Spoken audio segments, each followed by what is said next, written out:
estuve esta semana en Puebla, nos fuimos el domingo pasado y pude ver a don Fermín, que es mi pastor, y pues ha tenido 17 derrames cerebrales. Él está ahorita ya no me reconoce ni nada, pero pues seguimos orando por él y esperamos que Dios va a hacer algo, ¿no?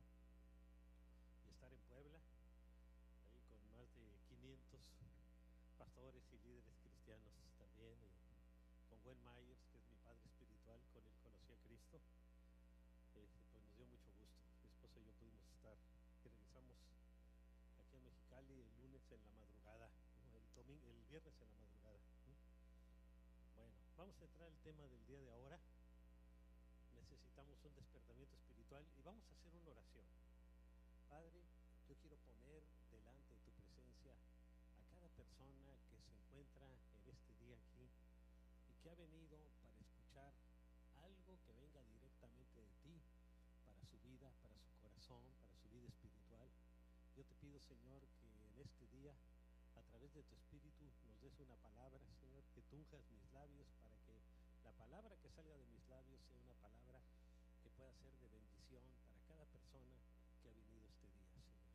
Yo te pido por ellos, te pido por sus familias, que les cuides, que los guardes, que los llenes de tu paz, de tu presencia, de tu amor, Señor, que nos des esa sabiduría y ese entendimiento espiritual que siempre necesitamos, Señor, para caminar derechos delante de tu presencia.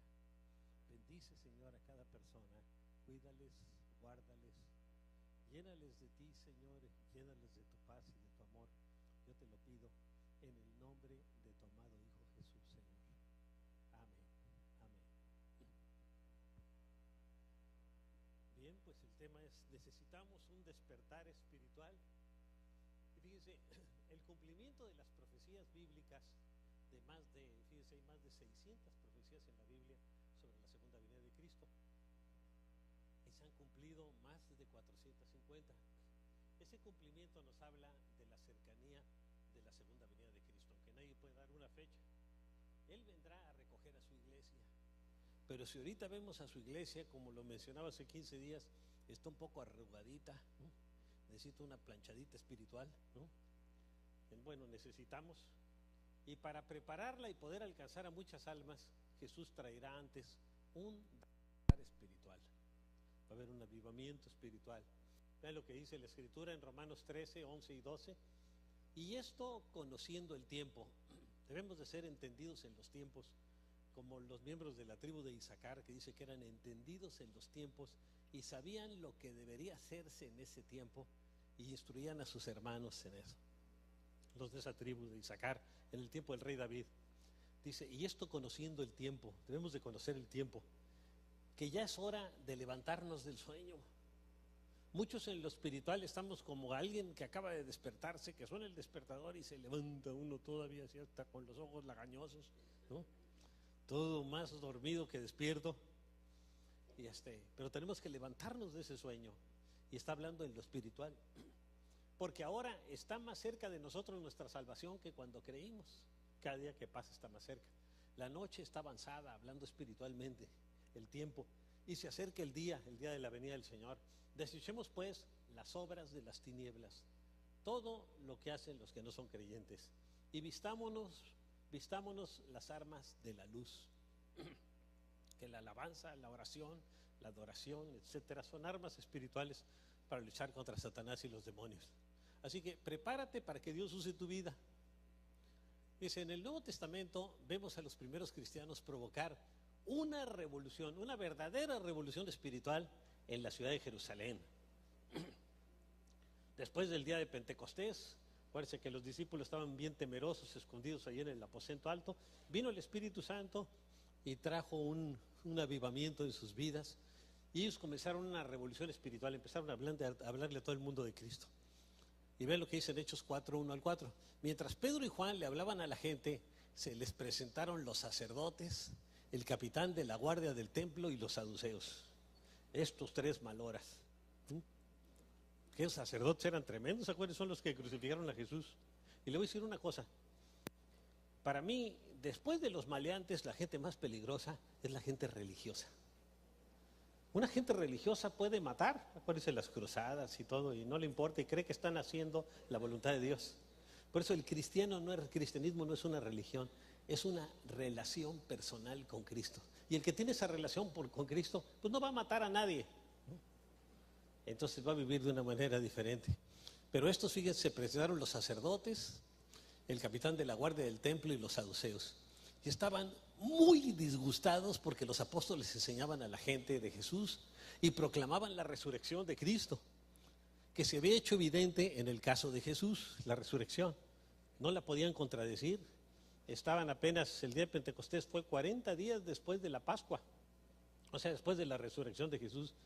Y ni los romanos ni los judíos podían contradecir que Jesucristo no había resucitado. Entonces, la gente proclamaba, se había hecho evidente. Y prendieron a Pedro y a Juan. Como no los pudieron encontrar mentirosos, pues los metieron a la cárcel. Y como ya anochecía, los metieron en la cárcel hasta el día siguiente. Pero muchos de los que oyeron el mensaje creyeron, y el número de estos llegaba a 5,000. Fíjense, después del día de Pentecostés, en un par de días, en unos poquitos días, 5,000 se convirtieron al Señor. Y eran judíos, 5,000 judíos, porque todos los primeros cristianos eran judíos, se convirtieron a Jesús. Ahora, los líderes religiosos estaban enojadísimos y apresaron e interrogaron a los apóstoles por hablar de Jesús.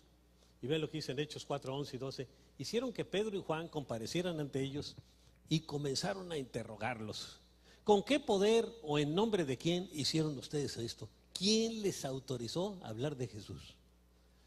Y vean, los apóstoles les contestaron que las escrituras dicen que solo en Jesucristo hay salvación. Eso es lo que ellos contestaron. Miren, les dijeron así en Hechos 4, 11 y 12. Jesucristo es la piedra que desecharon ustedes los constructores.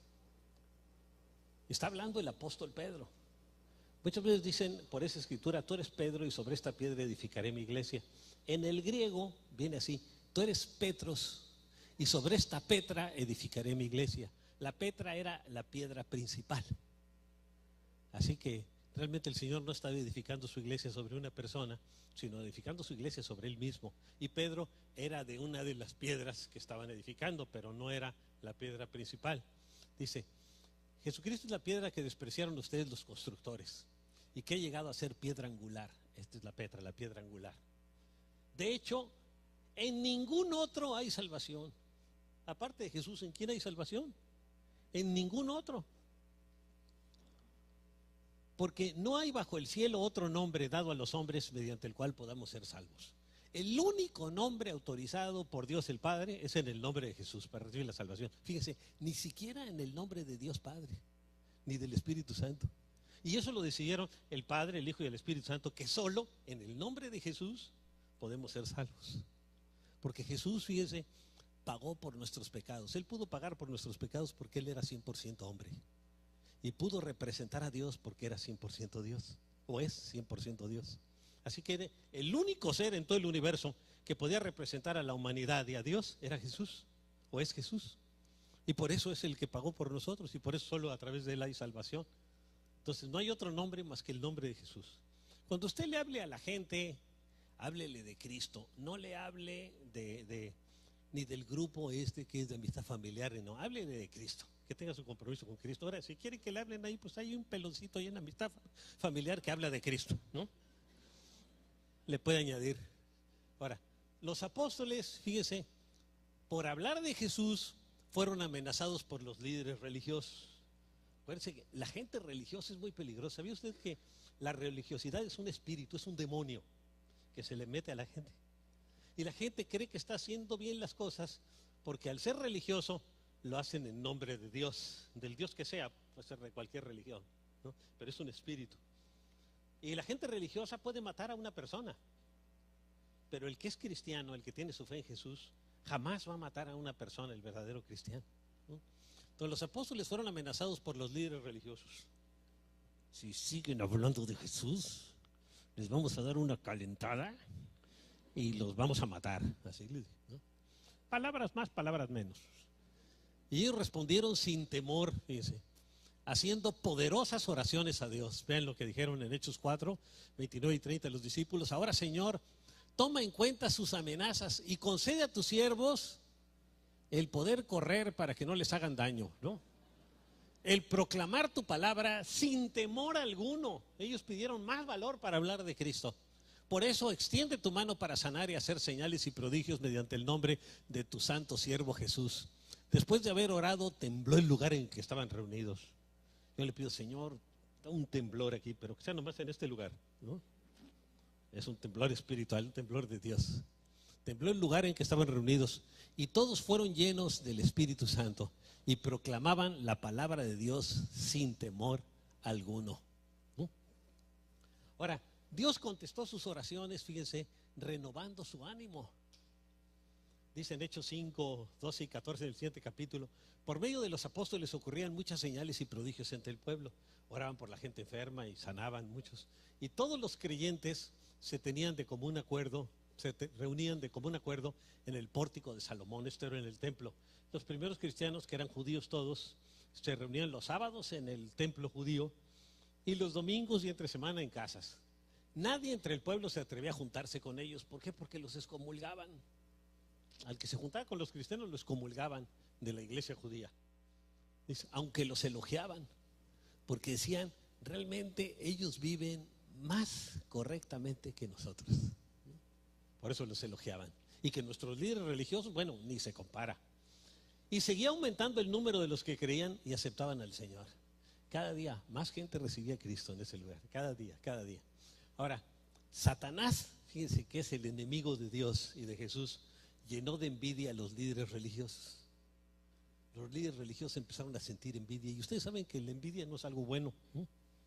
Imagínense en Anás y Caifás, que eran los meros de la secta de los saduceos, que eran los líderes del Sanedrín judío, llenos de envidia, ¿no? Así con la mano acusadora. Ustedes, ¿no?, que están hablando de Jesús y han dejado a un lado el ceremonial judío. Entonces el sumo sacerdote y todos sus partidarios, que pertenecían a la secta de los saduceos, porque había dos sectas, los saduceos y los fariseos. Los fariseos creían en los milagros y en muchas cosas, aunque eran muy religiosos y le daban más importancia a la religiosidad que a la relación con Dios. Y los saduceos, esos eran políticos, esos aprovechaban todo lo de las creencias de la gente para recibir beneficios personales y prebendas y todo, era lo que querían los saduceos. Y se llenaron de envidia, porque veían que mucha gente estaba siguiendo a Jesús en lugar de ellos. Entonces los arrestaron a los apóstoles y los metieron en la cárcel común, ¿no? Y Dios envió un ángel que los sacó de la cárcel, ahí está el ángel, ¿no? Y ellos nuevamente, ya estar fuera, le hablaron al pueblo de Jesucristo otra vez, aunque les habían pedido que no hablaran de Jesucristo. Así que los volvieron a llamar para amenazarlos. El ángel los sacó de la cárcel. Los líderes religiosos vieron, vayan a ver dónde están, y ven que en la cárcel ya no hay nadie, porque el ángel los había sacado. Y seguían predicando a Jesús, estaban afuera. Y los volvieron a tomar y les condujeron ante el consejo, el Sanedrín judío. Y el sumo sacerdote les reclamó: les hemos prohibido terminantemente enseñar en ese nombre. Sin embargo, ustedes han llenado a Jerusalén con sus enseñanzas y se han propuesto echarnos la culpa a nosotros de la muerte de ese hombre. Pues ellos habían sido los culpables. ¿Quién más? Los que mataron a Jesús no fueron los soldados romanos. Esos cumplieron órdenes. Los que mataron a Jesús fueron los religiosos judíos, los escribas, los fariseos y los sacerdotes, ¿no? Y vean lo que contestaron los apóstoles: es necesario obedecer a Dios antes que a los hombres, respondieron Pedro y los demás apóstoles. Ahora, uno tiene que obedecer a sus autoridades, tanto de gobierno como espirituales, pero cuando la autoridad te pide algo contrario a la palabra de Dios, sí puedes decir eso, en un buen espíritu. Es necesario obedecer primero a Dios antes que a los hombres. Por ejemplo, si hubiera un tiempo de persecución y nos dicen, reniegas de Cristo, te matamos, por orden del gobierno, pues nosotros tenemos que obedecer al Señor como cristianos, aunque lo maten aún, ¿no? Ahora, Esteban, que era un discípulo de los apóstoles, también comenzó a hablar de Cristo y a orar por la gente, y empezó a haber sanidades. Y dice en Hechos 6:8, Esteban, hombre lleno de gracia y del poder de Dios, hacía grandes prodigios y señales milagrosas entre el pueblo. Y fíjense, los líderes religiosos celosos, ¿no?, al ver que mucha gente estaba siguiendo a Esteban, porque Esteban hablaba de Jesús, lo llevaron ante el concilio. Y vean, dice, instigaron a unos hombres a decir: hemos oído a Esteban blasfemar contra Moisés y contra Dios. Dice, la gente religiosa no le importa hasta pagarle a maleantes, porque parece que son del mismo equipo, ¿no?, para acusar a la gente que habla de Jesús. Y agitaron al pueblo, a los ancianos y a los maestros de la ley. Se apoderaron de Esteban y lo llevaron ante el consejo. ¿Y saben lo que hizo el consejo? El consejo lo condenó a muerte y murió apedreado, con mucho amor, ¿no?, por consejo de Anás y Caifás, que eran los sumos sacerdotes, ¿no? Ahora, más adelante, el apóstol Pablo le habló a la gente de Tesalónica. Aquí ya andaban por Grecia, fundamentándose en las escrituras. Fíjense, Pablo para predicar se fundamentaba en la Biblia, y muchos de ellos se convirtieron a Cristo. Vean lo que dice: como era su costumbre, Pablo entró en la sinagoga, aunque el Señor lo mandó a predicarle a los no judíos, a los gentiles. A Pablo también le encantaba, además de predicarle a los gentiles, sí le predicara a los judíos, porque él quería que se salvara a la gente de su pueblo también. Entonces iba con los judíos y 3 sábados seguidos discutió con ellos, basándose en las escrituras, utilizando Isaías 53, Salmo 22 y muchas otras escrituras de Isaías y de los Salmos. Y demostraba que era necesario que el Cristo padeciera y resucitara. Eso lo dice en Isaías 53. Les decía: este Jesús que les anuncio es el Mesías. El Mesías que estamos esperando, que todavía muchos judíos están esperando, dice, ya vino y es Jesús. Algunos de los judíos se convencieron y se unieron a Pablo y a Silas, se convirtieron. Como también lo hicieron un buen número de mujeres prominentes y muchos griegos que adoraban a Dios. También muchas personas gentiles que eran no judíos se convirtieron al Señor. Ahora, los líderes religiosos nuevamente se les opusieron, se molestaron al ver que todo lo que pasaba, y esto causó un gran alboroto en la región. Vean lo que dice en Hechos 17, 5 al 8. Pero los judíos, llenos de envidia, otra vez la envidia, fíjense que la envidia, qué fea es, ¿verdad?, reclutaron a unos maleantes callejeros. Fíjense, eran sus compañeros, los maleantes. La gente religiosa y los maleantes son del mismo clan, así que nunca se haga religioso. El que tiene una relación personal con Dios, ora, platica con Él, le ama, es derecho con la gente. El religioso puede hacer las peores cosas. Como que entre un narcotraficante y un religioso no hay mucha diferencia, ¿no? Más que el religioso dice: yo voy los domingos a mi congregación o a mi iglesia. Y pueden ser religiosos de aquí de la congregación también, que digan: yo vengo para cumplir. Bueno, este religioso, si viene para cumplir, debe venir porque ama al Señor, ¿no? O algunos vienen porque lo trae la esposa. Lo vemos ahí con el brazo, mano de cochi, lo meten a la congregación y por eso viene, ¿no? Pero que no sea su caso. Entonces armaron, con los que armaron una turba y empezaron a alborotar la ciudad con esos maleantes. Fíjense, reclutados por los líderes religiosos, asaltaron la casa de Jasón, que era el lugar donde se habían llegado a hospedar Pablo y Silas, el apóstol Pablo y su discípulo Silas, con el fin de procesarlos públicamente. Los querían ejecutar. Pero como no los encontraron, ellos habían salido a predicar en otra parte, ahí de la misma ciudad.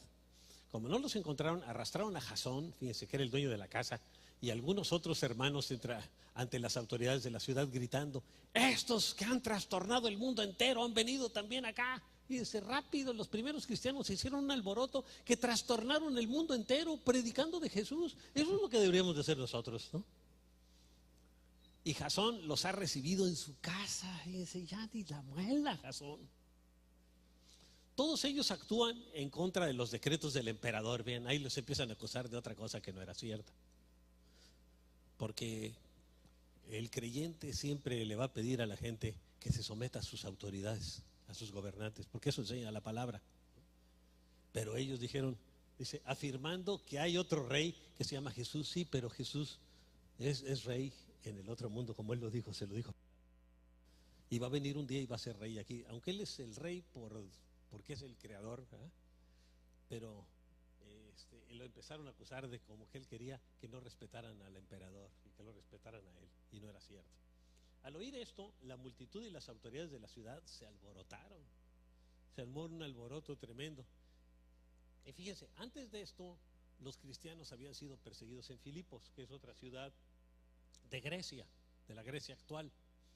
Dice en Hechos 16, 20 al 21, los presentaron ante los magistrados y dijeron: estos hombres son judíos y están alborotando nuestra ciudad, enseñando costumbres que a los romanos se nos prohíbe admitir o practicar. Y decían romanos, aunque estaban en Grecia, porque los romanos conquistaron todo el mundo conocido en ese tiempo. Incluso, fíjense, los romanos adoptaron la cultura y el idioma griego. Hablaban también el latín, pero tenían el idioma griego. Era como el inglés ahora, el griego en ese tiempo, que todo mundo que tenía cierta preparación pues hablaba el griego, ahora hablan el inglés y aparte su idioma, que es el idioma más importante del mundo, el español, ¿no? El que hablamos, es el que se va a hablar en el cielo, así que qué bueno que usted ya conoce ese idioma. Ahora vamos a hablar del segundo. El despertar espiritual sacude las tinieblas. Cuando hay un despertar espiritual, sacude las tinieblas. Vean, los primeros cristianos fueron perseguidos y fueron objeto de muchas acusaciones falsas. ¿Por qué? Porque los poderes de las tinieblas estaban siendo sacudidos por una revolución espiritual que comenzó en Jerusalén. Entonces Satanás es el que instiga a la gente, es el que mueve a la gente. El que tiene un corazón que no es derecho, Satanás lo mueve por su lado, ¿no? Es al que manipula. Y a muchos cristianos los mataron, ¿no? Como ven aquí, mire, ahí. Ahora, toda la ciudad se alborotó, dice Hechos 21, 30 al 34. La gente se precipitó en masa, agarró a Pablo y lo sacó del templo a rastras, e inmediatamente se cerraron las puertas. Estaban por matarlo cuando se le informó al comandante del batallón romano que toda la ciudad de Jerusalén estaba amotinada. Enseguida tomó algunos centuriones con sus tropas, o sea, este comandante era muy importante y dependían varios centuriones de él. Los centuriones eran jefes de 100 soldados cada uno. Al ver al comandante y a sus soldados, enseguida tomó algunos centuriones con sus tropas y bajó corriendo a la multitud. Al ver al comandante y a sus soldados, los amotinados dejaron de golpear a Pablo. Fíjense, Pablo se llevó sus golpizas por ser creyente en Cristo. El comandante se abrió paso, lo arrestó y ordenó que lo sujetaran con 2 cadenas, lo encadenaron.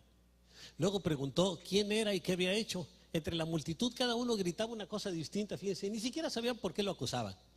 Como el comandante no pudo averiguar la verdad a causa del alboroto, mandó que condujeran a Pablo al cuartel, ¿no? Ahora, fíjense, acusaron a Pablo de ser un revolucionario. Y era un revolucionario pero espiritual, ¿no? Vean lo que dice en Hechos 21, 37 al 39. Cuando los soldados estaban a punto de meterlo en el cuartel, Pablo le preguntó al comandante: ¿me permite decirle algo? ¿Hablas griego?, replicó el comandante. Dice: esta es una persona culta porque aparte del idioma hebreo habla griego, ¿no? ¿No eres el egipcio que hace algún tiempo provocó una rebelión y llevó al desierto a 4,000 guerrilleros?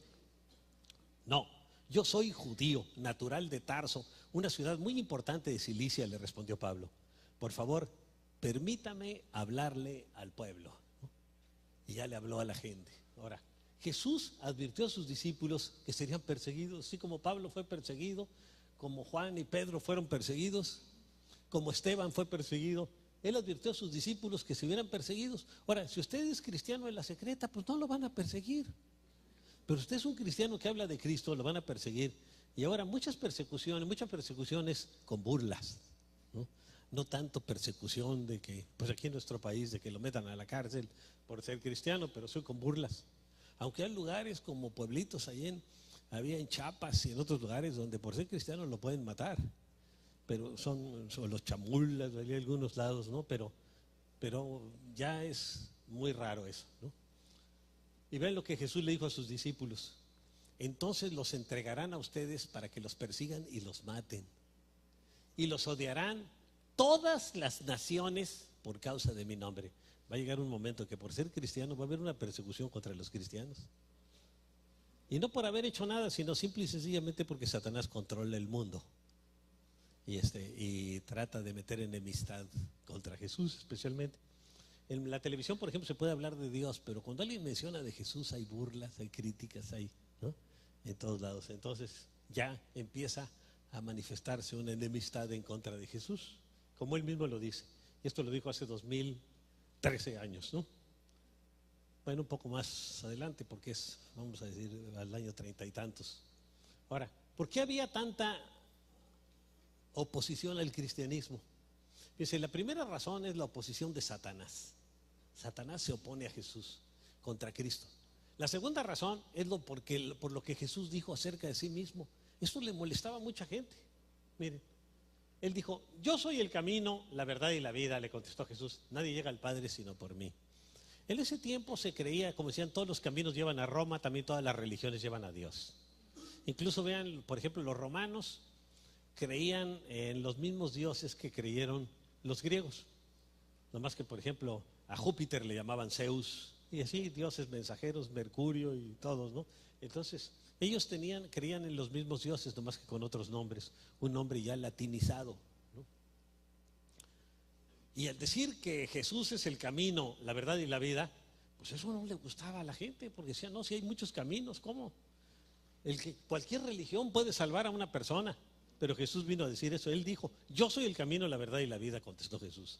Nadie llega al Padre sino por mí. ¿Por qué? Porque Él, por ser Dios, representó a Dios al morir por nuestros pecados, y al hombre por ser hombre, ¿no? Y es el único ser que ha hecho eso. Ahora, Jesucristo no vino a formar una religión. Esto es importante. Así que no se vuelva religioso.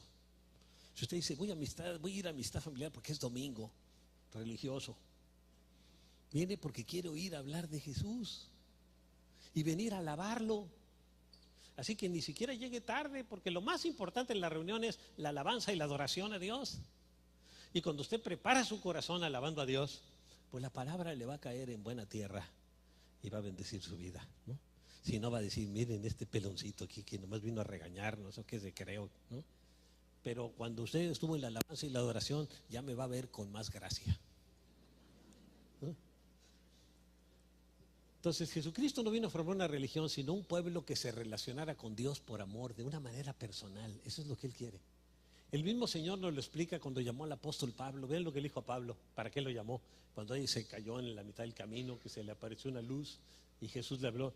Dice: para que les abras los ojos espirituales. Estaban ciegos espiritualmente, y se conviertan de las tinieblas a la luz y del poder de Satanás a Dios. Antes de entregar nuestra vida a Cristo, estábamos controlados por Satanás. Al entregar nuestra vida a Cristo, salimos del poder de Satanás y vamos a Dios, a fin de que por la fe en mí, dice Jesús, reciban el perdón de pecados. Necesitamos poner fe en Jesús y herencia entre los santificados, o sea, estar en el cielo por toda la eternidad en el futuro. Ahora, el amor de Dios es la razón de todo. Cristo murió en la cruz por amor a nosotros. Vean este versículo, que es el versículo más famoso de la Biblia. Juan 3:16 dice: porque tanto amó Dios al mundo, tanto nos amó Dios el Padre, que dio a su Hijo unigénito, a Jesús, para que todo el que cree en Él no se pierda, sino que tenga vida eterna. Y fíjense, el que pone las reglas es Dios, el que nos creó. Es como si usted va al otro lado, si usted se está guiando por reglas de aquí, a lo mejor se mete en problemas. A lo mejor aquí puede tirar un papel en la calle y no pasa nada, pero allá le va a costar $1000 si lo ven, por tirar un papelito. Así que cada lugar tiene sus reglas, y para entrar al cielo Dios ha puesto sus reglas, y esas reglas vienen en la palabra. Por eso hay que leerla, ¿no? Espero que la siga leyendo, la Biblia, que muchos empiezan el primer mes del año, ya han leído Génesis, como los que tienen 20 años de cristianos, 20 veces. Pero Apocalipsis ni una, porque ya no han llegado, ¿no? Ni siquiera Éxodo, que es el segundo libro, ¿no? Ahora, el propósito de Dios es traer al mundo una revolución espiritual. El Evangelio de Jesús, fíjense, es el mensaje más revolucionario y más fuerte contra una vida egoísta, sin amor y sin propósito. Jesús dijo: si alguno viene a mí y no sacrifique el amor a su padre o a su madre, o a su esposa y a sus hijos, a sus hermanos y a sus hermanas, y aún su propia vida, o sea, si no los ama menos que a mí, no puede ser mi discípulo. El que no carga su cruz y me sigue, no puede ser mi discípulo. Y como se los he dicho muchas veces, cargar la cruz no es llevar a la suegra a vivir a la casa. Es dejar de vivir para nosotros mismos para comenzar a vivir para Dios, ¿no? Miren, aquí está simbólicamente Jesús llevando su cruz y sus creyentes en Él, ¿verdad? Entonces, el mensaje más revolucionario, el que nos da propósito en la vida es Jesús. El siglo pasado le hicieron una entrevista a Bertrand Russell, que se considera el mayor intelectual del siglo XX. Le preguntaron, ¿cuál es el propósito de la vida? La vida no tiene propósito. Venimos de la nada y vamos hacia la nada. Eso dijo, fíjense, el principal intelectual que ha existido. ¿No? Ninguna esperanza. Qué tremendo. Mucha gente se postra ante los dioses falsos de este mundo. Muchos dicen, yo no me postro delante de ídolos, pero se postran ante el dinero. Viven para alcanzar dinero todo el tiempo y eso es lo que están pensando todo el tiempo, y a ver cuánto se sacan la rifa y si van al casino y ganan, y esa es su vida, ¿no? La fama, la dama también, el placer, etcétera, etcétera. Muchos viven para eso, entonces hay que tener cuidado. El cristiano solo se postra ante el Rey Jesús. Él nos ha dado su gran comisión. Fíjense, este es el principal mandato que Cristo le dio a la iglesia, a sus seguidores. Si usted no cumple esto, no está cumpliendo lo principal: evangelizar. Y les dijo, vayan por todo el mundo y anuncien las buenas nuevas a toda criatura. Las buenas nuevas es que hay salvación en Jesús. Ese es el mandato que nos dio. Ahora, no todos podemos ir a todo el mundo, pero algunos sí pueden ir. Pero todos podemos participar. Unos participan yendo, otros participan con sus ofrendas para que otros vayan. Y todos debemos de participar con nuestras oraciones, porque la oración es la que hace que se muevan las misiones, ¿no? Y de esa manera todos debemos de participar en la evangelización. Por eso ven que en nuestro boletín tenemos ahí una lista de misioneros que estamos apoyando. Yo creo que somos de las congregaciones en esta ciudad que más apoya las misiones, y por eso es que yo sé que es la razón por la que Dios nos ha bendecido. Aunque a veces yo me he metido en problemas, pero Dios nos ha bendecido porque siempre hemos apoyado las misiones. Y eso está en el corazón de Dios. Las misiones están en el corazón de Dios. Ahora que estuvimos en Puebla, vimos varios misioneros. Fue conmigo a Fabián Córdoba, que lo hemos tenido aquí compartiendo. Él es un misionero que abrió, fíjense, 25 iglesias en Siberia, en Rusia. Dios los mandó hace 17 años con un grupo de personas, iban a ir 8, total llegaron 4, de los 4 se fueron 3 y lo dejaron solo. Y él dijo, Señor, pues ayúdame. Y Fabián Córdoba es cachanilla, él nació aquí en Mexicali, ¿no? Y ha usado la vida de él de una manera tremenda el Señor. Dice, abrió 25 congregaciones en Siberia. Un día un pastor ruso le dijo, ¿y ustedes siendo mexicanos qué hacen aquí? Ni nosotros los pastores de Moscú queremos ir a Siberia, de lo duro que es el clima. Llega a 50 grados bajo cero. A lo mejor usted se quejó de que tuvimos 1 grado bajo cero en la madrugada aquí un día. Imagínense 50, ¿no? Bueno, Paco fue cuando estaba como en 40 o 35. Dice que sí, los bigotes se le caían porque se congelaron, ¿no? Así que está tremendo. Eso es un frío que ni siquiera nos imaginamos, ¿no? Y menos aquí la gente de Mexicali, ¿no? Pero fíjese, él nos da ese mandato de evangelizar, y él ha ido a evangelizar y ha abierto congregaciones en muchos lugares de Asia. Fabián es un cachanilla, ¿no? Y por eso lo apoyamos a él, porque a mí me da mucho gusto, porque es una palabra que tenemos. Me acuerdo que en el 79 hicimos un viaje a Israel y estábamos en medio del mar de Galilea y éramos un grupo de 17 mexicanos, un grupo de aquí de Mexicali y otros de Baja California Sur especialmente, y había unos canadienses que hablaban francés y otros americanos inglés, ¿no? Y íbamos en un barco cruzando en una lancha el mar de Galilea, y de repente un pastor canadiense que hablaba francés empezó a dar una palabra y a otra persona nos la tradujo. Por eso la tradujo al inglés y otro del inglés la tradujo al español para que todos nos enteráramos. Y dijo que él veía la península de Baja California tomada por una mano gigante, así arrancada del país, volteada, y de la parte de entre Mexicali y Tijuana derramando bendiciones sobre todo el país de México. Entonces fue una palabra profética que el Señor nos dio, que de aquí salió el primer congreso de alabanza y de adoración. Muchos misioneros, mucha gente que se ha entrenado aquí están compartiendo la palabra en varios lugares. Había varios en Puebla, ¿no? Cachanillas que están predicando la palabra de Dios. Así que a mí me da un gusto tremendo y tenemos que apoyar, evangelizar. Y la otra cosa que incluye la gran comisión es discipular, formar discípulos, porque si no formamos discípulos, pues el evangelio se detiene en una generación. Por eso tenemos que formar otros discípulos para que llegue hacia el futuro. Y vean lo que les dijo Jesús a sus discípulos. Por tanto, vayan y hagan discípulos a todas las naciones. Una dice, vayan a evangelizar y vayan a discipular. O sea, tenemos que salir para hacerlo. Bautizándolos en el nombre del Padre, del Hijo y del Espíritu Santo, enseñándoles a obedecer algunas cosas que les he mandado a ustedes, ¿no? Todo, tenemos que enseñarles todo lo que viene en la palabra de Dios, y les aseguro que estaré con ustedes siempre hasta el fin del mundo. Él nos promete su presencia. Y si Dios es por nosotros, como decía el apóstol Pablo, ¿quién contra nosotros, no? Si usted tiene al Señor, nomás que no le diga, Señor, vente conmigo. No, usted métase con Él, ¿no? Los cristianos debemos seguir los pasos de Jesús. No debemos vivir egoístamente. La mayoría de la gente vive egoístamente. Primero yo, luego yo, después yo, luego yo, y a lo mejor después mi familia y nadie más. O bueno, a los demás que les toque algo. Sino ser sus instrumentos para alcanzar al mundo. Cristo es la cabeza de la iglesia, pero nosotros somos sus brazos y sus pies. Él nos ha dado su autoridad para arrebatarle a Satanás lo que pertenece a Cristo. Si un día se despierta uno de sus hijos llorando porque está muy chiquito y tuvo una pesadilla, reprenda cualquier espíritu, cualquier cosa que trae en su vida para que él se sienta tranquilo y en paz. Ore por ellos. Tenemos la autoridad del Señor, dice en su palabra. Miren lo que dice aquí en esta escritura en Mateo 28, 18. Jesús se acercó entonces a ellos, a sus discípulos, y les dijo: se me ha dado toda autoridad en el cielo y en la tierra. Jesús tiene toda la autoridad del Padre en el cielo y en la tierra. O sea, es el mero mero para nosotros los mexicanos, ¿no? Y Cristo ha delegado su autoridad a los creyentes, a usted y a mí. ¿Qué dice esta escritura?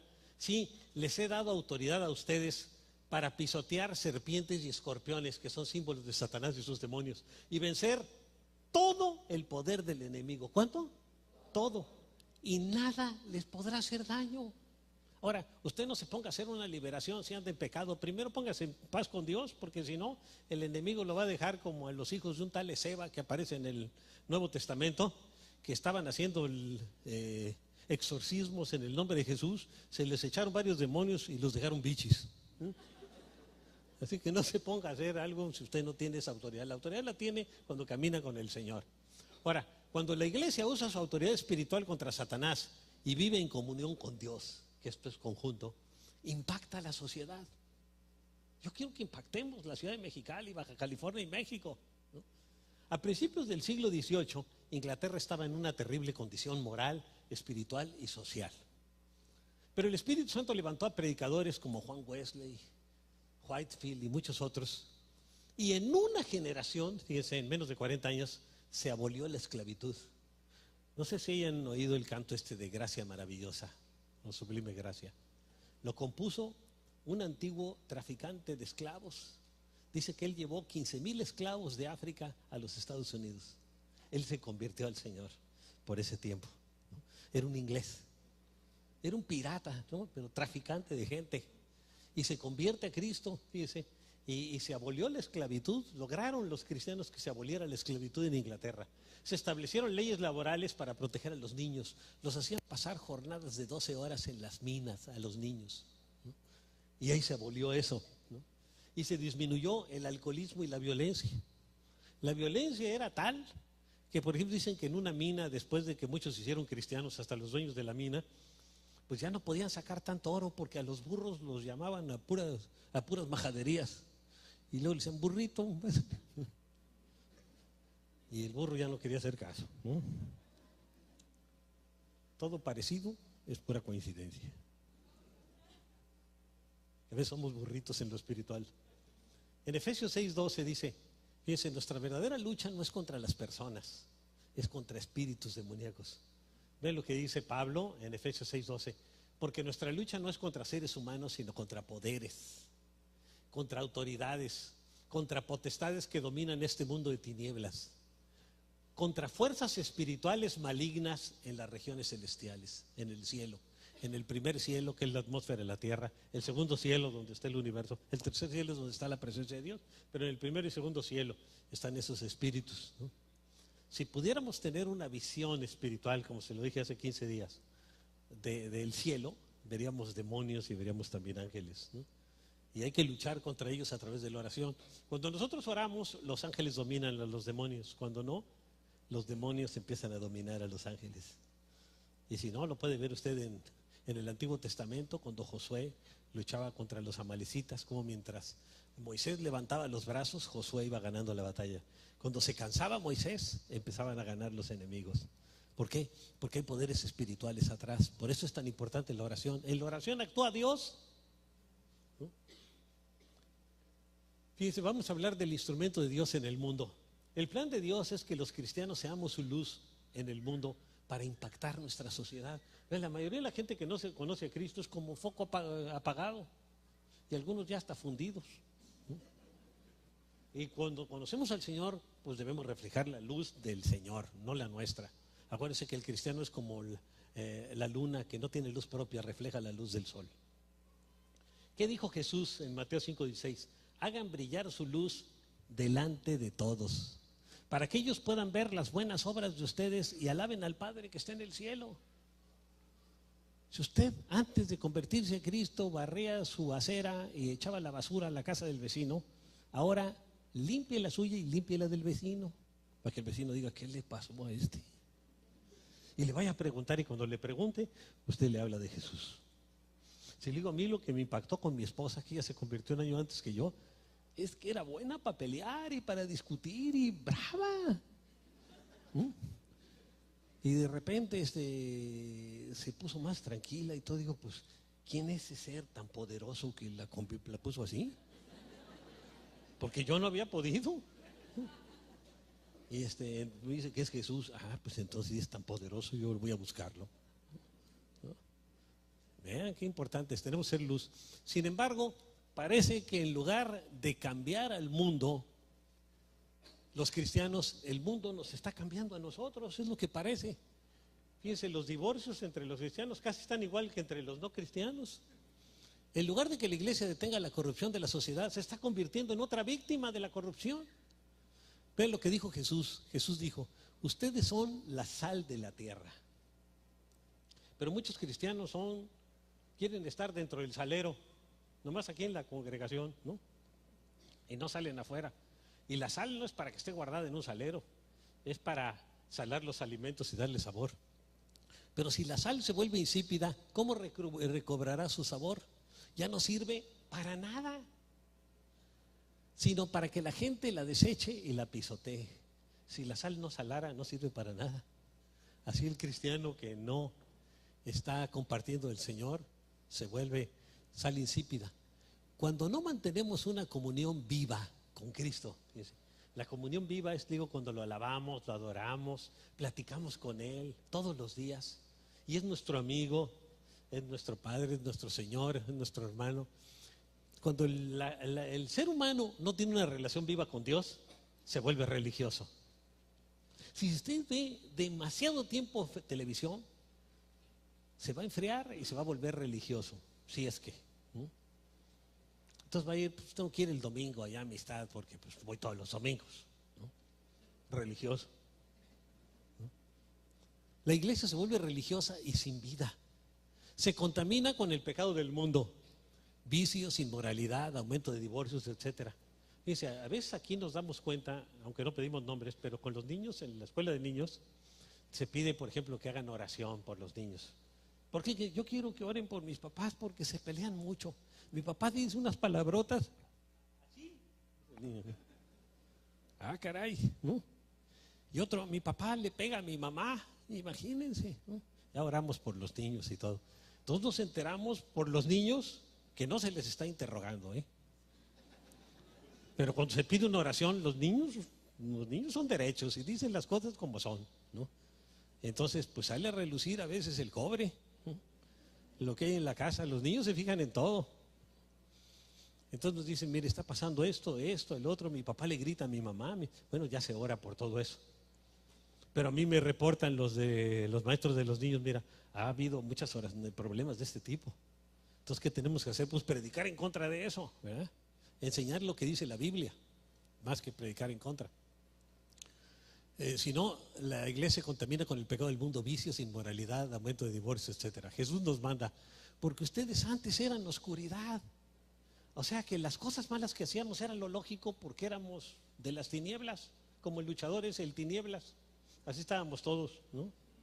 Entonces vivíamos en las tinieblas y las tinieblas se nos hacían lo natural.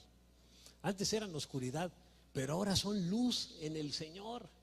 A través de Cristo somos luz y tenemos que reflejar su luz. Entonces dice la Biblia, vivan como hijos de luz, ya no vivas como hijo de las tinieblas. No puedes seguir viviendo como eras antes.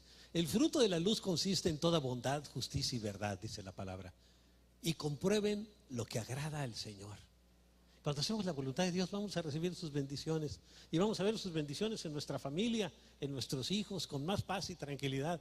Ahora, cuando el pecado del mundo se introduce en la iglesia, fíjense, los creyentes somos contaminados y dejamos de dar fruto para Dios.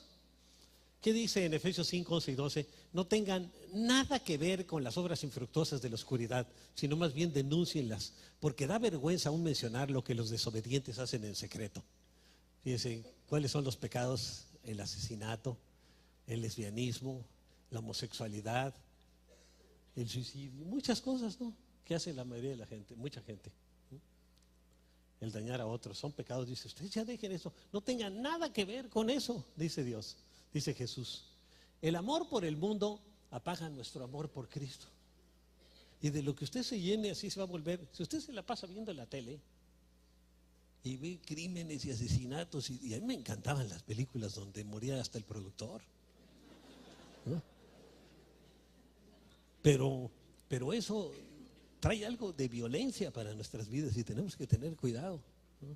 ¿Qué es de lo que usted se alimenta? Porque no se va a convertir. Entonces el amor al mundo apaga nuestro amor por Cristo y nos quita el celo por evangelizar y discipular. Yo luego, usted vea la televisión y fíjense, no estoy hablando del cable con la inmoralidad, lo normal aquí, hasta el canal 3, ¿no? Fuera del programa de familias de éxito, ¿no? Si usted lo ve, se va a volver bien mundano, porque ¿qué? Anuncian tercera alternativa o segunda alternativa de ocultismo y muchas cosas de ocultismo y muchas cosas que hay en todos lados y la gente de eso se está alimentando. O a muchachas con poca ropa, entonces si lo está viendo y viendo y viendo y viendo, pues la mente le va a empezar a trabajar aunque no quiera, ¿no? Y luego va a comparar, ay, este está mejor que mi esposa, ¿no? Y la esposa, no, el artista comparado con el cuate ¿no? Antes cuando tenía pelo estaba mejor, pero ahora, aunque tengamos poco pelo, seguimos guapos. Entonces le quita el celo por evangelizar y discipular. Miren lo que dice el apóstol Juan, en Juan 2, 15 y 16. No amen al mundo ni nada de lo que hay en el mundo. Creo que esta es primera de Juan, o segunda de Juan, algo así. No amen al mundo ni nada de lo que hay en el mundo. Si alguien ama al mundo, no tiene el amor del Padre. Dice, o amamos al mundo o amamos a Dios.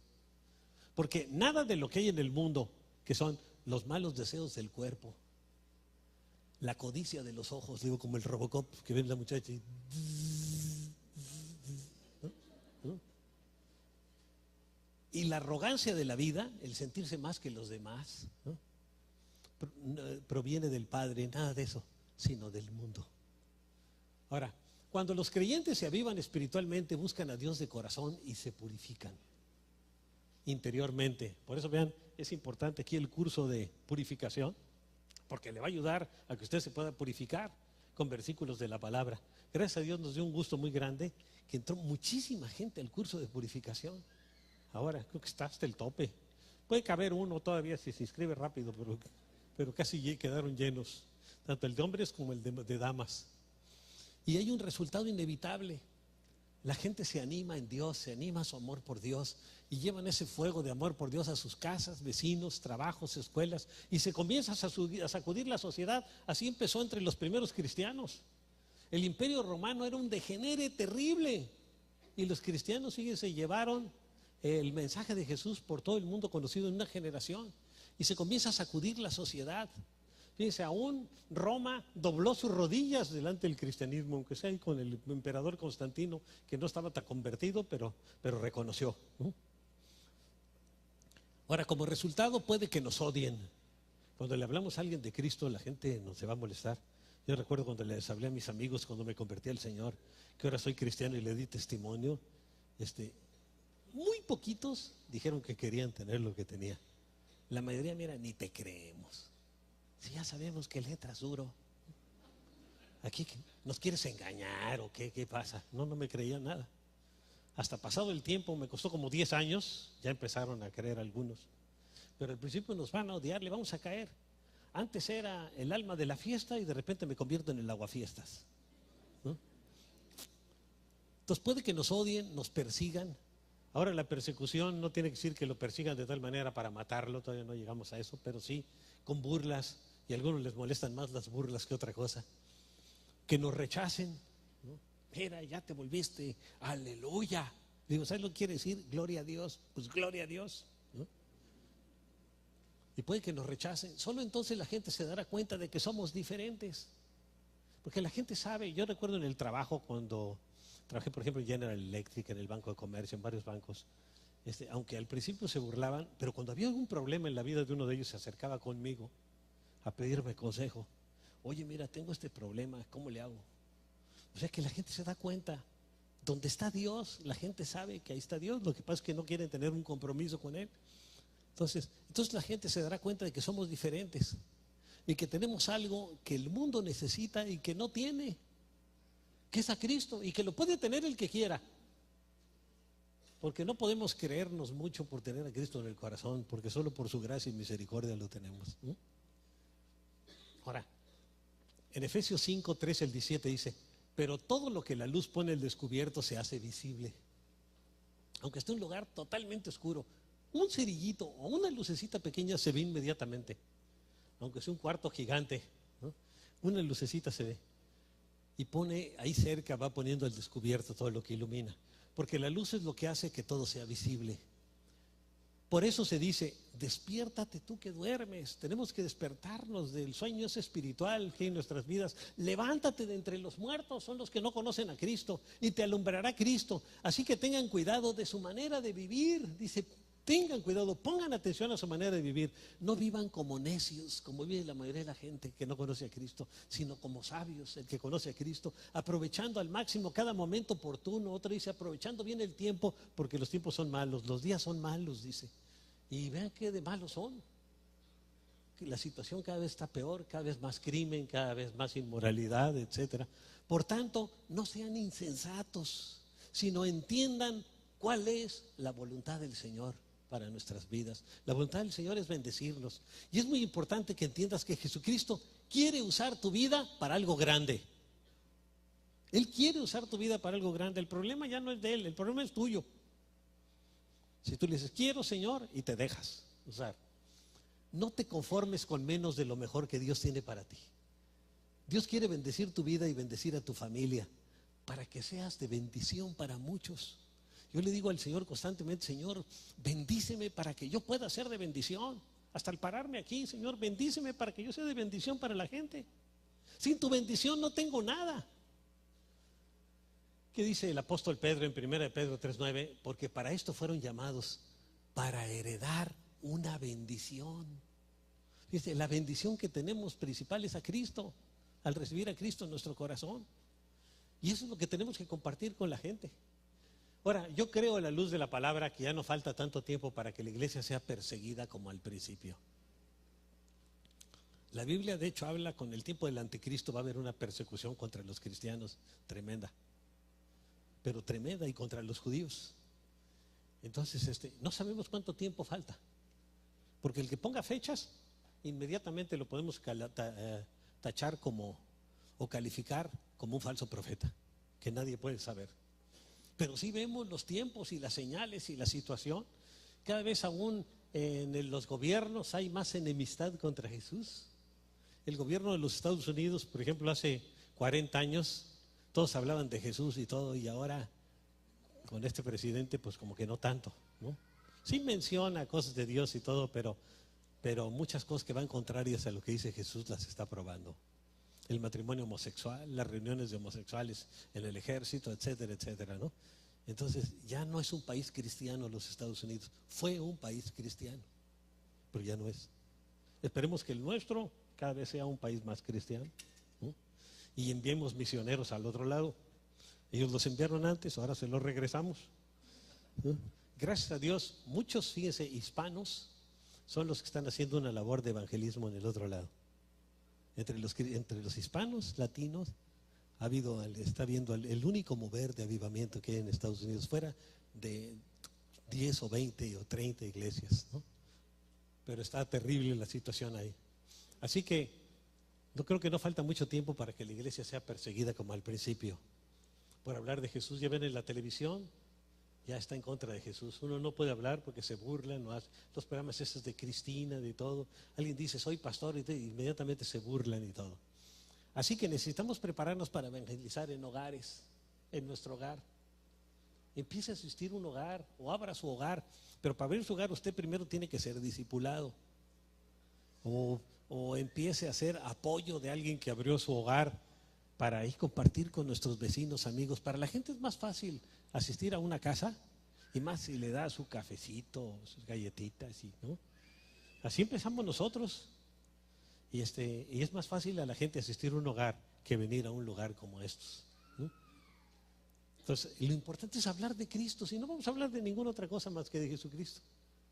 Entonces, por todo el mundo la gente se está volviendo cada día más intolerante contra Cristo y los cristianos. ¿Por qué? Porque no seguimos la moda inmoral del mundo.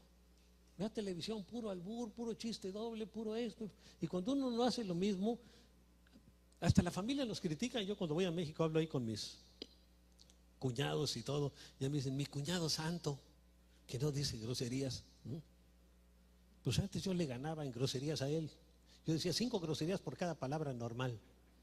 Pero ya que me convertí al Señor, pues ya no, ¿eh? Tenemos que cambiar. Y él sigue igual y ya pasaron 40 años.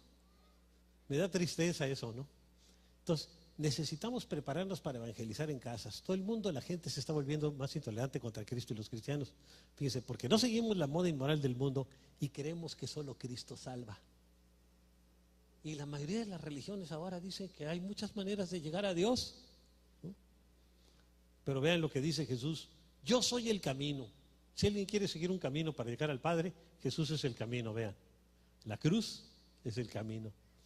Yo soy la verdad. Si alguien quiere tener la verdad no es una religión, la verdad es una persona, es Jesús, Él es la verdad.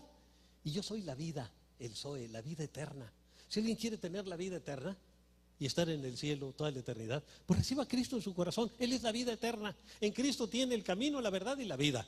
Tiene todo lo que necesita. Por eso aquí lo que tenemos que hacer es hablar de Cristo, no de otras cosas, porque el único que le va a ayudar es Cristo, ¿no?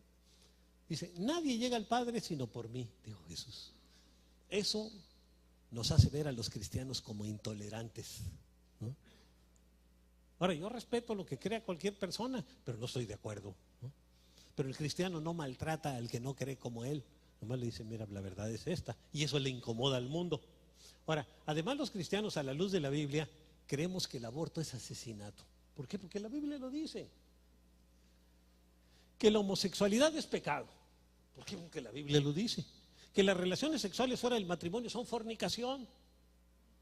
Y fíjese, y esto nos hace intolerantes ante los demás y objetos de crítica.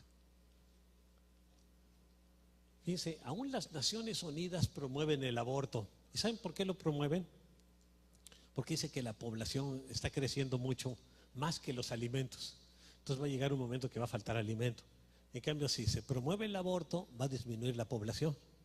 Porque, por ejemplo, en Estados Unidos matan cada año alrededor de 700,000 bebés. En China, más de 1 millón de bebés cada año son abortados. Y en muchas partes del mundo, aquí en México ya se aprobó. Allá en el DF parece que están metiendo la pata por todos lados porque aprueban matrimonios gays, aprueban todo lo que va contrario a la palabra, ¿no? Y lo malo es que se está contaminando a los demás. Entonces la Biblia dice que el aborto es asesinato, la homosexualidad es pecado. ¿Por qué la promueve la ONU? Porque también así se reduce la población. Los homosexuales y las lesbianas no tienen hijos, entonces se reduce la población. Y si adoptan a otro, pues el otro ya estaba ahí. Así que se reduce la población. Las relaciones sexuales fuera del matrimonio son fornicación. La televisión las promueve. Tú date gusto, tú pásatela bien, ¿qué importa? Todas las novelas hablan que pues estoy casado, pero con el que estoy casado ya no me gustó y me gusta más el otro. Entonces dejo a y me voy con el otro. Y la esposa igual, ya está enfadoso, lo voy a cambiar, ¿no?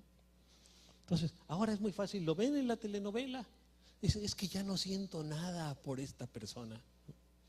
Y ahora viene uno nuevo por el que sí siento. La Biblia dice que el cristiano no se va a guiar por sentimientos, sino por el compromiso que hizo. Cuando uno se casó, ¿qué dijo? Hasta que la muerte nos separe, ¿no? Y no se vale el asesinato. Entonces, usted ya habló, ahora sea machito para mantenerse, ¿no? En lo que dijo, ¿no? Eso es lo que tenemos que hacer, ¿no? Y cuando uno hace algo de buena gana, Señor, yo quiero obedecerte a ti, Él le pone el amor y le pone los sentimientos al rato. Mi esposa y yo ya no nos amábamos después de todas las broncas que tuvimos, pero el Señor lo puso y ahora la traigo, ¿no? Y ella a mí también, así que eso es lo bueno, ¿no? Ya voy a cumplir ya 44 en mayo y con la misma, fíjese, ¿no? Pero estoy contento, ¿no? Entonces, eso es lo importante. Entonces, usted hizo un compromiso, manténgase ahí. Esto nos hace, digo, intolerantes y objeto de burla, de crítica ante los demás. El apóstol Pedro dice en 1 Pedro 4:16, pero si alguien sufre por ser cristiano, porque lo critican, por lo que todo, que no se avergüence, sino alabe al Señor por llevar el nombre de Cristo. Al ser cristianos llevamos el nombre de Cristo, ¿no? Una cosa es creer en Dios. Yo creo que hay pocas gentes que no creen en Dios. Yo he visto ateos, pero un día íbamos en un avión junto con un ateo y vino una turbulencia de esas tremendas. Y ¡ay, Señor! Digo, el ateo, ¿no? En las turbulencias no hay ateos. Ni tampoco cuando le dicen a alguien que tiene cáncer, tampoco hay ateos. Yo tengo un primo hermano que era ateo y le dio cáncer, tiene. Dice, pues por si las dudas, ¿no? ¿Quieres que ore por ti? Está bien, dice, ora por mí. Se acaban los ateos ahí. Entonces, una cosa es creer en Dios, otra es creerle a Dios lo que dice en su palabra. Y lo más importante es amarle y obedecerle. Ahora, ¿qué dice el apóstol Juan en 1 Juan 4:10? En esto consiste el amor ágape, el amor de Dios. No en que nosotros hayamos amado a Dios, sino en que Él nos amó, fíjense, nos amó primero y envió a su Hijo para que fuera ofrecido como sacrificio por el perdón de nuestros pecados. Él envió a su Hijo a que muriera por nosotros. A mí me cuesta trabajo entender cómo Dios, siendo el ser más poderoso de todo el universo, haya decidido hacerse un ser humano y morir por mí, así como soy, ¿no? Y por amor. Yo no entiendo esa clase de amor. Que Él haya muerto en la cruz por una cucaracha como yo, ¿no? Yo no lo entiendo, porque era la verdad, ¿no? Ahora, en esto consiste el amor a Dios. Dice el apóstol Juan en 1 Juan 5:3, en que obedezcamos sus mandamientos. Si usted dice que ama a Dios y no le obedece, no lo ama, es de boca para afuera, son tacos de político. Y estos no son difíciles de cumplir. Para el que ama es fácil de cumplir. Para un hombre que ama a su esposa es fácil serle fiel. Si no la ama, no se puede. Pero si la ama, es fácil serle fiel, porque no son difíciles de cumplir. Ven lo que dice la Biblia con Jacob. Cuando Jacob se quería casar con Raquel, dice, le dijo el futuro suegro, me vas a trabajar 7 años, dice, y se le hicieron pocos porque la amaba. Fíjese, ese es el amor. La pasión es, no, ahorita. ¿No? Esa es pasión. Ven como el caso de uno de los hijos de David, Abnón, que abusó de su hermana, porque la veía y le tenía un deseo tremendo a su media hermana. Y ya que tuvo relaciones con ella, no, ya no la quiero. Era para usarla. El no amar usa a las gentes. El amor se mantiene, es fiel, ¿no? Y no es difícil de cumplir cuando hay amor. En conclusión, Dios está llamando a su pueblo a hacer luz en la oscuridad. A eso nos llama el Señor. A prepararse para poder ser parte de un gran despertar espiritual. Tenemos que prepararnos para que usen nuestras vidas. Comenzando en nuestros hogares, fíjense, tenemos que comenzar en el hogar, el despertamiento espiritual. Comience orando con sus hijos, por sus hijos. Veo mi nieto y mi hija y su esposo y mis nietos, los dos, están leyendo la Biblia completa en un año y ahora la versión Reina Valera 60 junto con sus papás. Y David, mi nieto que tiene 11 años, dice, yo quiero ser pastor así como mi papá y como mi abue. Y él está encantado, dice, ¿cómo me ha gustado la Biblia? Porque la leen y ellos les van explicando un poco más las cosas que no entienden bien. Y están encantados. Una niña de 7 años y un niño de 11 va a cumplir ahora en febrero, tiene 10 todavía, ¿no? Entonces, tenemos que comenzar en nuestros hogares el alimento. ¿Cómo? Intercediendo. Hay que pedir por nuestros hijos, evangelizando, compartiéndoles del amor de Dios y usando nuestra autoridad espiritual contra Satanás. Tenemos que usarla. Si está afectando a uno de nuestros hijos, yo te reprendo y te ato y te echo fuera de la vida de mis hijos, no los estés molestando. ¿Qué dice Romanos 13, 12 y 13? La noche está muy avanzada y ya se acerca el día. Por eso dejemos a un lado las obras de la oscuridad y pongámonos la armadura de la luz. Vivamos decentemente, como a la luz del día, no en orgías y borracheras, ni en inmoralidad sexual y libertinaje, ni en disensiones y envidias, ¿no? El cristiano ya no puede estar atado a esas cosas. Tenemos que perdonar y aprender a perdonar y a pedir perdón, ¿no? Para cambiar. Vamos a orar. Padre, te damos gracias por tu amor, por tu protección, por tu bendición.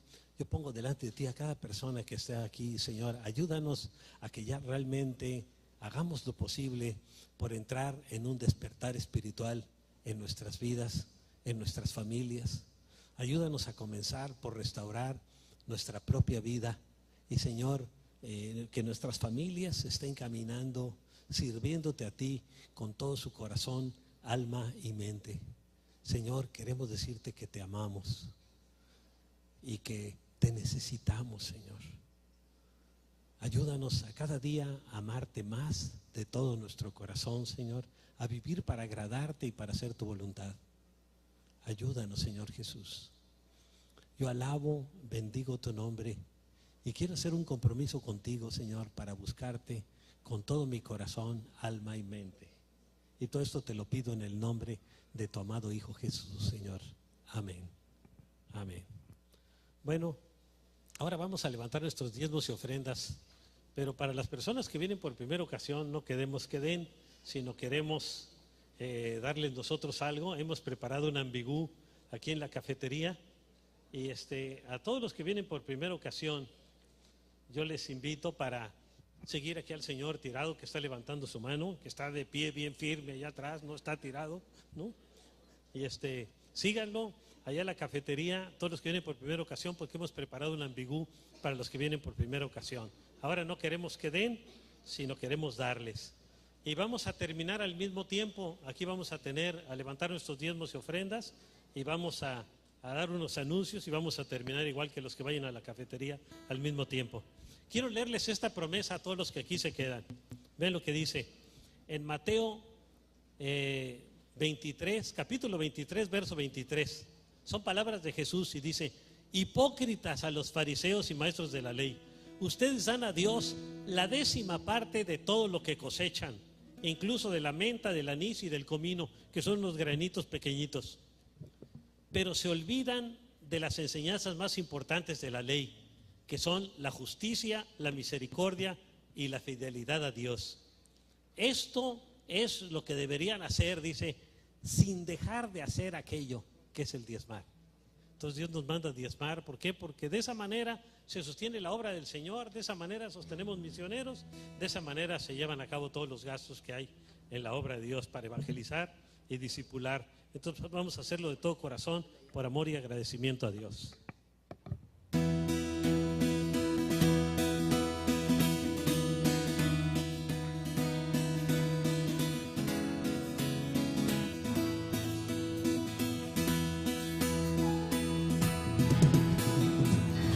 Mis ojos, oh Cristo, tus ojos en mi corazón, yo quiero verte, yo quiero verte.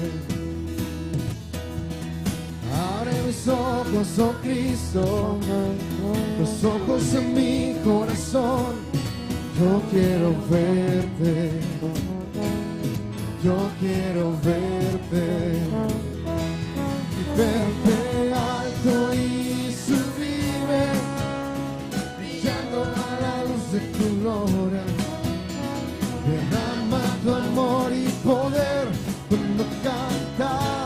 santo, santo, yo quiero verte. Abre mis ojos, oh Cristo, los ojos en mi corazón, yo quiero verte, yo quiero verte. Si Abre mis ojos, oh Cristo, los ojos de mi corazón, yo quiero verte, yo quiero verte y verte alto y sublime, brillando a la luz de tu gloria. Derrama tu amor y poder cuando cantamos santos, y verte alto y sublime, brillando a la luz de tu gloria. Derrama tu amor y poder cuando cantamos santo, santo, yo quiero verte.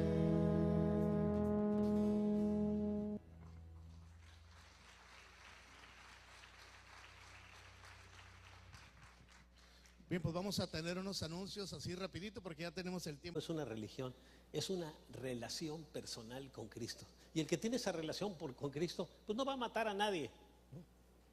Entonces va a vivir de una manera diferente. Pero estos, fíjense, se presentaron los sacerdotes, el capitán de la guardia del templo y los saduceos. Y estaban muy disgustados porque los apóstoles enseñaban a la gente de Jesús y proclamaban la resurrección de Cristo, que se había hecho evidente en el caso de Jesús, la resurrección. No la podían contradecir. Estaban apenas, el día de Pentecostés fue 40 días después de la Pascua, o sea, después de la resurrección de Jesús. Y ni los romanos ni los judíos podían contradecir que Jesucristo no había resucitado. Entonces, la gente proclamaba, se había hecho evidente. Y prendieron a Pedro y a Juan. Como no los pudieron encontrar mentirosos, pues los metieron a la cárcel. Y como ya anochecía, los metieron en la cárcel hasta el día siguiente. Pero muchos de los que oyeron el mensaje creyeron, y el número de estos llegaba a 5,000. Fíjense, después del día de Pentecostés, en un par de días, en unos poquitos días, 5,000 se convirtieron al Señor. Y eran judíos, 5,000 judíos, porque todos los primeros cristianos eran judíos, se convirtieron a Jesús. Ahora, los líderes religiosos estaban enojadísimos y apresaron e interrogaron a los apóstoles por hablar de Jesús. Y vean lo que dice en Hechos 4, 11 y 12. Hicieron que Pedro y Juan comparecieran ante ellos y comenzaron a interrogarlos. ¿Con qué poder o en nombre de quién hicieron ustedes esto? ¿Quién les autorizó a hablar de Jesús? Y vean, los apóstoles les contestaron que las escrituras dicen que solo en Jesucristo hay salvación. Eso es lo que ellos contestaron. Miren, les dijeron así en Hechos 4, 11 y 12. Jesucristo es la piedra que desecharon ustedes los constructores. Está hablando el apóstol Pedro. Muchas veces dicen por esa escritura, tú eres Pedro y sobre esta piedra edificaré mi iglesia. En el griego viene así, tú eres Petros y sobre esta Petra edificaré mi iglesia. La Petra era la piedra principal. Así que realmente el Señor no estaba edificando su iglesia sobre una persona, sino edificando su iglesia sobre Él mismo. Y Pedro era de una de las piedras que estaban edificando, pero no era la piedra principal. Dice, Jesucristo es la piedra que despreciaron ustedes los constructores y que ha llegado a ser piedra angular. Esta es la Petra, la piedra angular. De hecho, en ningún otro hay salvación. Aparte de Jesús, ¿en quién hay salvación? En ningún otro. Porque no hay bajo el cielo otro nombre dado a los hombres mediante el cual podamos ser salvos. El único nombre autorizado por Dios el Padre es en el nombre de Jesús para recibir la salvación. Fíjese, ni siquiera en el nombre de Dios Padre, ni del Espíritu Santo. Y eso lo decidieron el Padre, el Hijo y el Espíritu Santo, que solo en el nombre de Jesús podemos ser salvos. Porque Jesús, fíjese, pagó por nuestros pecados. Él pudo pagar por nuestros pecados porque Él era 100% hombre. Y pudo representar a Dios porque era 100% Dios, o es 100% Dios. Así que el único ser en todo el universo que podía representar a la humanidad y a Dios era Jesús, o es Jesús. Y por eso es el que pagó por nosotros, y por eso solo a través de él hay salvación. Entonces no hay otro nombre más que el nombre de Jesús. Cuando usted le hable a la gente, háblele de Cristo. No le hable ni del grupo este que es de amistad familiar, no, háblele de Cristo, que tenga su compromiso con Cristo. Ahora, si quiere que le hablen ahí, pues hay un peloncito ahí en amistad familiar que habla de Cristo, ¿no? Le puede añadir. Ahora, los apóstoles, fíjese, por hablar de Jesús, fueron amenazados por los líderes religiosos. Acuérdense que la gente religiosa es muy peligrosa. ¿Sabía usted que la religiosidad es un espíritu, es un demonio que se le mete a la gente? Y la gente cree que está haciendo bien las cosas porque al ser religioso lo hacen en nombre de Dios, del Dios que sea, puede ser de cualquier religión, ¿no? Pero es un espíritu. Y la gente religiosa puede matar a una persona, pero el que es cristiano, el que tiene su fe en Jesús, jamás va a matar a una persona, el verdadero cristiano, ¿no? Entonces los apóstoles fueron amenazados por los líderes religiosos. Si siguen hablando de Jesús, les vamos a dar una calentada y los vamos a matar. Así les digo, ¿no? Palabras más, palabras menos. Y ellos respondieron sin temor, fíjense, haciendo poderosas oraciones a Dios. Vean lo que dijeron en Hechos 4, 29 y 30 los discípulos. Ahora, Señor, toma en cuenta sus amenazas y concede a tus siervos el poder correr para que no les hagan daño, ¿no? El proclamar tu palabra sin temor alguno. Ellos pidieron más valor para hablar de Cristo. Bueno, vamos a entrar al tema de ahora. Estuve esta semana en Puebla, nos fuimos el domingo pasado y pude ver a don Fermín, que es mi pastor, y pues ha tenido 17 derrames cerebrales. Él está ahorita ya no me reconoce ni nada, pero pues seguimos orando por él y esperamos que Dios va a hacer algo, ¿no? Y estar en Puebla ahí con más de 500 pastores y líderes cristianos también, y con Gwen Myers, que es mi padre espiritual, con él conocí a Cristo. Pues nos dio mucho gusto. Mi esposa y yo pudimos estar, y regresamos aquí a Mexicali el lunes en la madrugada, ¿no? El viernes en la madrugada, ¿no? Bueno, vamos a entrar al tema del día de ahora. Necesitamos un despertamiento espiritual y vamos a hacer una oración. Padre, yo quiero poner delante de tu presencia a cada persona que se encuentra en este día aquí y que ha venido para escuchar algo que venga directamente de ti para su vida, para su corazón, para su vida espiritual. Yo te pido, Señor, que en este día, a través de tu Espíritu, nos des una palabra, Señor, que tú unjas mis labios para que la palabra que salga de mis labios sea una palabra que pueda ser de bendición para cada persona que ha venido este día, Señor. Yo te pido por ellos, te pido por sus familias, que les cuides, que los guardes, que los llenes de tu paz, de tu presencia, de tu amor, Señor, que nos des esa sabiduría y ese entendimiento espiritual que siempre necesitamos, Señor, para caminar derechos delante de tu presencia. Bendice, Señor, a cada persona, cuídales, guárdales, llénales de ti, Señor, llénales de tu paz y de tu amor. Yo te lo pido en el nombre de tu amado Hijo Jesús, Señor. Amén, amén. Bien, pues el tema es, necesitamos un despertar espiritual. Y fíjense, el cumplimiento de las profecías bíblicas, fíjense, hay más de 600 profecías en la Biblia sobre la segunda venida de Cristo, y se han cumplido más de 450. Ese cumplimiento nos habla de la cercanía de la segunda venida de Cristo, aunque nadie puede dar una fecha. Él vendrá a recoger a su iglesia, pero si ahorita vemos a su iglesia, como lo mencionaba hace 15 días, está un poco arrugadita, ¿no? Necesito una... Por eso extiende tu mano para sanar y hacer señales y prodigios mediante el nombre de tu santo siervo Jesús. Después de haber orado, tembló el lugar en que estaban reunidos. Yo le pido, Señor, da un temblor aquí, pero que sea nomás en este lugar, ¿no? Es un temblor espiritual, un temblor de Dios. Tembló el lugar en que estaban reunidos y todos fueron llenos del Espíritu Santo y proclamaban la palabra de Dios sin temor alguno, ¿no? Ahora, Dios contestó sus oraciones, fíjense, renovando su ánimo. Dice en Hechos 5, 12 y 14 del siguiente capítulo, por medio de los apóstoles ocurrían muchas señales y prodigios entre el pueblo. Oraban por la gente enferma y sanaban muchos. Y todos los creyentes se tenían de común acuerdo reunían de común acuerdo en el pórtico de Salomón, esto era en el templo. Los primeros cristianos, que eran judíos todos, se reunían los sábados en el templo judío y los domingos y entre semana en casas. Nadie entre el pueblo se atrevía a juntarse con ellos. ¿Por qué? Porque los excomulgaban. Al que se juntaba con los cristianos, los excomulgaban de la iglesia judía. Dice, aunque los elogiaban, porque decían, realmente ellos viven más correctamente que nosotros. Por eso los elogiaban. Y que nuestros líderes religiosos, bueno, ni se compara. Y seguía aumentando el número de los que creían y aceptaban al Señor. Cada día más gente recibía a Cristo en ese lugar. Cada día, cada día. Ahora, Satanás, fíjense que es el enemigo de Dios y de Jesús, llenó de envidia a los líderes religiosos. Los líderes religiosos empezaron a sentir envidia. Y ustedes saben que la envidia no es algo bueno. Imagínense en Anás y Caifás, que eran los meros de la secta de los saduceos, que eran los líderes del Sanedrín judío, llenos de envidia, ¿no? Así con la mano acusadora. Ustedes, ¿no?, que están hablando de Jesús y han dejado a un lado el ceremonial judío, ¿no?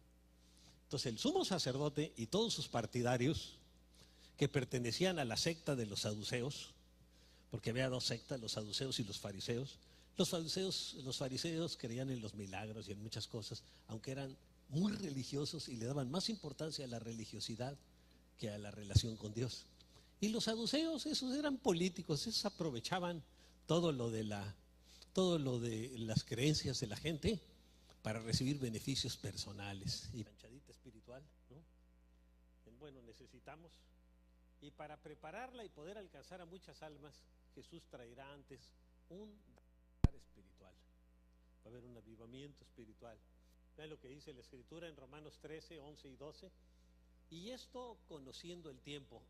Debemos de ser entendidos en los tiempos, como los miembros de la tribu de Isaacar, que dice que eran entendidos en los tiempos y sabían lo que debería hacerse en ese tiempo y instruían a sus hermanos en eso. Los de esa tribu de Isaacar, en el tiempo del rey David. Dice, y esto conociendo el tiempo, debemos de conocer el tiempo, que ya es hora de levantarnos del sueño. Muchos en lo espiritual estamos como alguien que acaba de despertarse, que suena el despertador y se levanta uno todavía así hasta con los ojos lagañosos, ¿no? Todo más dormido que despierto. Pero tenemos que levantarnos de ese sueño. Y está hablando en lo espiritual. Porque ahora está más cerca de nosotros nuestra salvación que cuando creímos. Cada día que pasa está más cerca. La noche está avanzada, hablando espiritualmente, el tiempo. Y se acerca el día de la venida del Señor. Desechemos pues las obras de las tinieblas, todo lo que hacen los que no son creyentes. Y vistámonos las armas de la luz. Que la alabanza, la oración, la adoración, etcétera, son armas espirituales para luchar contra Satanás y los demonios. Así que prepárate para que Dios use tu vida. Dice, en el Nuevo Testamento vemos a los primeros cristianos provocar una revolución, una verdadera revolución espiritual en la ciudad de Jerusalén.